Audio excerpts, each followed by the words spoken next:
तर साहेब एक सांगा, तुम्ही पूर्वीपासून म्हणत होता की सर्वच्या सर्व 22 हे माझेच नगरसेवक राहतील आणि 23 तुमचं, म्हणजे शेवटी तुमचं म्हणणं तुम्ही खरं केलंय का? तुम्ही अगोदर एकदा इंटरव्ह्यूमध्ये आमच्या सहकार्याशी बोलताना तुम्ही बोलता म्हणले होते की अंबड नगरपालिकेमध्ये 22 नगरसेवक हे भाजपचे असतील आणि 23वा नगराध्यक्ष ही हा भाजपचाच असेल. माझा या अंबड शहराच्या जनतेवर विश्वास आहे.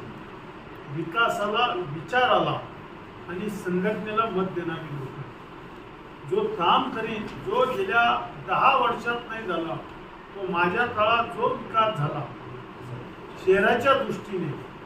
तुम्ही बघा, एक फॉर एक्झाम्पल देतो, छत्रपती शिवाजी महाराजाचं मी आताही मी सगळं काम करतो.